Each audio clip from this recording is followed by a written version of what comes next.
Praise the Lord. The best wishes to you and your family members in the name of God. దేవునికి మహిమ కలుగును గాక. దేవుని నామం పేరిట మీకును మీ కుటుంబ సభ్యులందరికీ శుభాభివందనములు. Today God's promise. ఈరోజు దేవుని వాగ్దానము. తన ప్రియులు నిద్రించుచుండగా ఆయన వారికిచ్చుచున్నాడు. కీర్తన గ్రంథము 127 అధ్యాయము 2వ వచనం. For so he giveth his beloved sleep. Psalms 127 chapter 2 versus.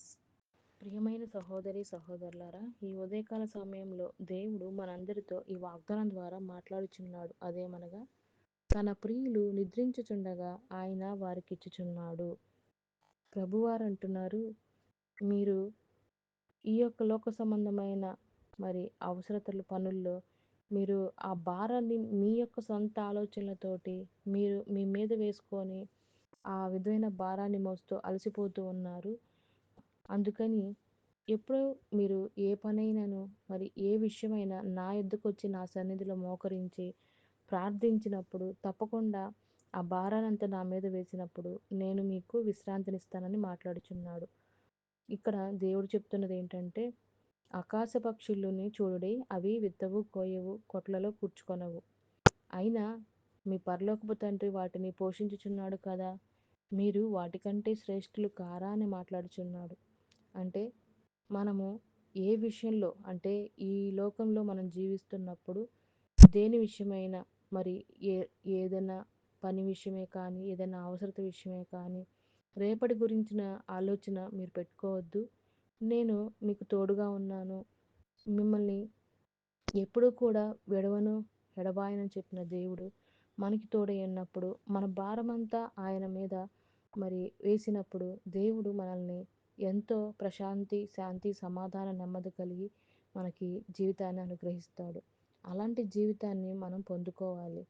అలాంటప్పుడు దేవుడు మనకు కావాల్సిన ప్రతిదీని మనకి ఇస్తానని మాట్లాడుచున్నాడు. మనం ఎప్పుడైతే దేవుని యందు మన భారాన్ని ఆయన మీద వేస్తామో, తండ్రి మన పాపముల భారాన్ని ఎలాగైతే మోసుకొని ఆయన మన కొరకు తన ప్రాణాన్ని అర్పించి సిలువలో కాచిన రక్తంతో మనందరినీ తన బిడ్డలుగా చేసుకున్నాడు. అలాగనే మనం కూడా ఈ యొక్క సంబంధమైన వాటి కొరకు ఆలోచించకుండా దేవుని యందే మనము నమ్మిక ఉంచి ఆయన మీద మన భారం వేసినప్పుడు దేవుడు తప్పకుండా మన జీవితాల్లో విశ్రాంతిని అనుగ్రహిస్తాడు. మన కష్టాల్లో నుంచి, శ్రమల్లో నుంచి, బాధల్లో నుంచి మనకి నెమ్మదైన నిద్రను కలుగజేస్తాడు.